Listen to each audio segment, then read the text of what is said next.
স্বাধীনতার 53 বছরে বারবার স্বৈরাচার ক্ষমতায় যাবে, আর আন্দোলন রক্তের মাধ্যমে তাদেরকে হটিয়ে মানুষের অধিকার আদায়ের জন্য এই দেশের মানুষকে রক্ত দিতে হবে। এই দেশের মানুষ এটা আর চায় না। অতএব বিএনপির প্রথম পিয়ার পদ্ধতি প্রয়োজন।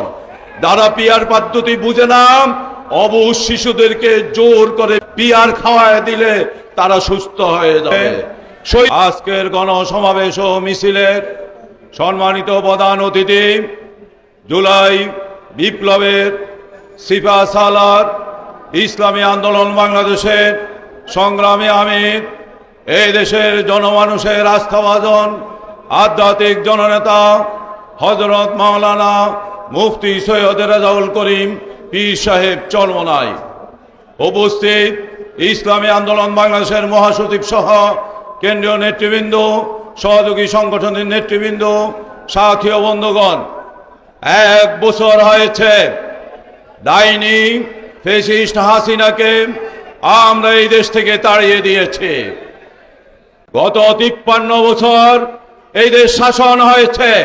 এই দেশে ভাতের অধিকার প্রতিষ্ঠিত হয় নাই, ভোটের অধিকার প্রতিষ্ঠিত হয় নাই, বিচারকরা স্বাধীনভাবে তাদের রায় দিতে পারে নাই, চিকিৎসা, অন্ন, বস্ত্র, বাসস্থান সকল অধিকার থেকে এই মানুষদেরকে বঞ্চিত করা হয়েছে। ক্ষমতায় যাওয়ার আগে সবাই হাতে পায়ে ধরে ক্ষমতায় গিয়ে এই দেশের মানুষকে শোষণ করেছে। এর কারণ ছিল আমরা এবং এই দেশের জনগণ যাদেরকে ক্ষমতায় পাঠিয়েছে তারা পরীক্ষিত শোষক এবং জালেম ছিল। 53 বছরে এই দেশের মানুষ স্বাধীনতা অর্জন করলেও স্বাধীনভাবে কথা বলতে পারে নাই। যার আমলেই হোক আমরা স্বাধীনভাবে কথা বলতে পারি নাই। যেই আমল এসেছে, শেখ মুজিব সাহেবকে বিশাল এক রক্তক্ষয়ী অভ্যুত্থানের মাধ্যমে হটাতে হয়েছে। জিয়াও শাহাদাত বরণ করেছেন, এরশাদকে হটাতে হয়েছে, খালেদাকে হটাতে হয়েছে, হাসিনাকে হটাতে হয়েছে, আবার খালেদা এসেছে, আবার হাসিনা এসেছে, তাদেরকেও রক্তক্ষয়ী অভ্যুত্থান আর আন্দোলনের মাধ্যমে হটাতে হয়েছে। আমরা জনগণ এবং যারা রাষ্ট্রীয় সংস্কার চান না, আমরা বলতে চাই স্বাধীনতার 53 বছরে বারবার স্বৈরাচার ক্ষমতায় যাবে, আর আন্দোলন রক্তের মাধ্যমে তাদেরকে হটিয়ে মানুষের অধিকার আদায়ের জন্য এই দেশের মানুষকে রক্ত দিতে হবে। এই দেশের মানুষ এটা আর চায় না। 24-এ যেহেতু গণঅভ্যুত্থান হয়েছে, এই গণঅভ্যুত্থানে রাষ্ট্রের সমস্ত সংস্কার করতে হবে। একটি দল পিয়ার পদ্ধতি বুঝে না। 4 শতাধিকের অধিক আপনাদের গ্রুপে নিজেদের লোকজনের মাধ্যমে সংঘর্ষের কারণে নিহত হয়েছে। পিয়ার পদ্ধতি আপনাদের প্রথম প্রয়োজন। যেদিন আপনারা প্রার্থী ঘোষণা করবেন, আমরা তো শঙ্কিত সেদিন কোথায় কি মারামারিতে কত লোক হতাহত হয়। অতএব বিএনপির প্রথম পিয়ার পদ্ধতি প্রয়োজন।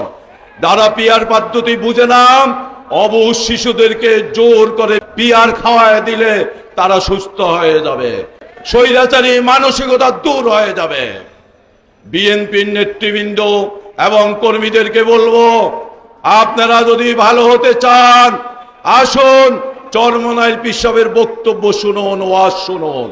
তার বক্তব্যের মাধ্যমে দুনিয়ার সকল মানুষ হেদায়েত হচ্ছে, আপনারাও হেদায়েত প্রাপ্ত হবেন ইনশাআল্লাহ।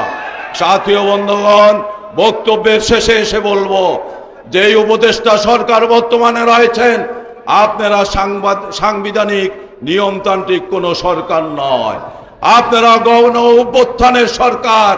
অতএব মুজিববাদী সংবিধানের মাধ্যমে আপনাদের সংস্কার করতে হবে, এটার কোনো বাধ্যবাধকতা নয়।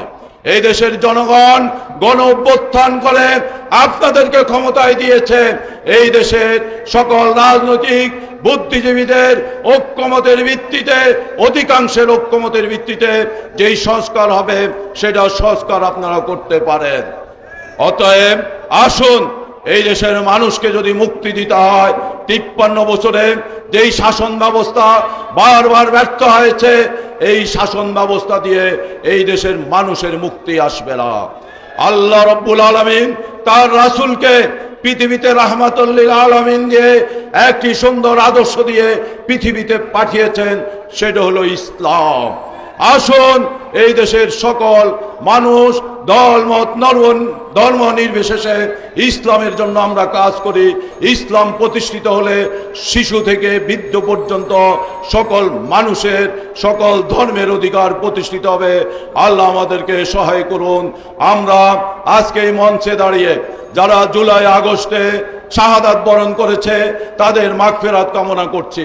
যারা আহত হয়েছে তাদের চিকিৎসার ব্যবস্থার জন্য দাবি জানাচ্ছি এবং তারা যেন দ্রুত সুস্থ হয় সেই দোয়া করছি। আমাদের আমিরও সেই বিষয়ে আলোকপাত করবেন এবং দোয়া করবেন। সবাইকে ধন্যবাদ। আসসালামু আলাইকুম ওয়া রাহমাতুল্লাহি ওয়া বারাকাতুহু।